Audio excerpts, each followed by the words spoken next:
मेरे बेटी की चीखें शुरू हो गई। लगता है ना कोई जनाजा पड़ा है।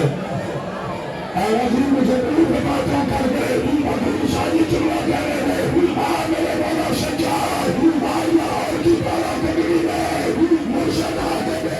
पहली बार 11 मुहर्रम आए मैंने जिंदगी तो फिर मैं मसाइल नहीं पढ़ सकूँ।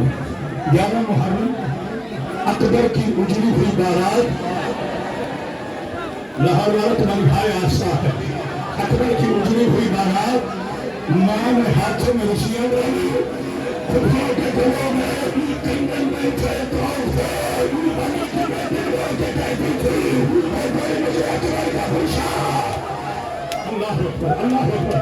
मेरे दिल ये रास्ता में इन लोगों ने मेरा रास्ता खोला साहब मैं करेंगे रखने लगा आप का सलाम रहो और थोड़ी बात वास्ते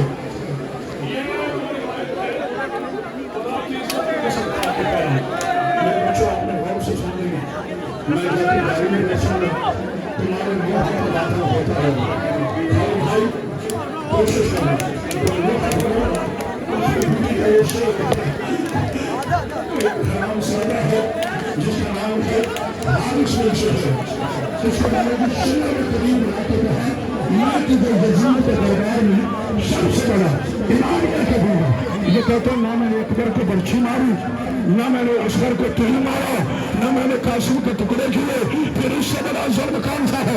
करो जमात पढ़ो चुनाव जो बीबी का लादार बन कर आया जो बीबी का नौकर बन गया है वो अंधेरा ना देखना चेहरे जाने सारा जाने ये हराम ज्यादा कहता है ये ले लोहे का ताज जाना मुझे घोड़े के साथ खड़ी देना हुसैन की 4 साल की बेटी कहता तुमने हमें नहीं किया कहता तूने करबला चले गए शाम तक ना इसे रोने देना ना इसे सोने हौसला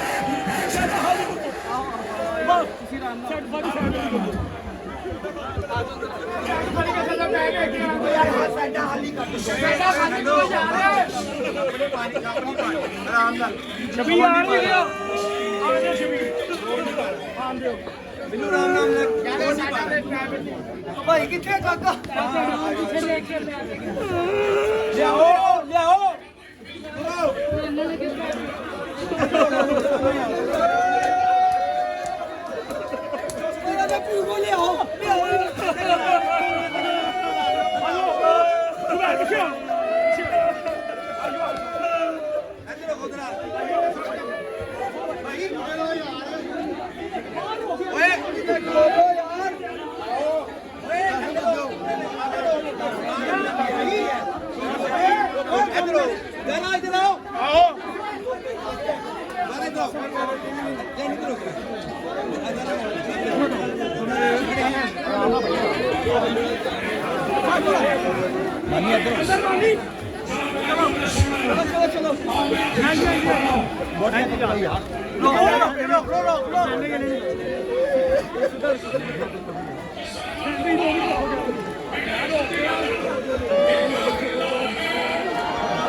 यार रास्ता दो थोड़ा थोड़ा उसे साइड पे हो जाए ठहरो यार ठहरो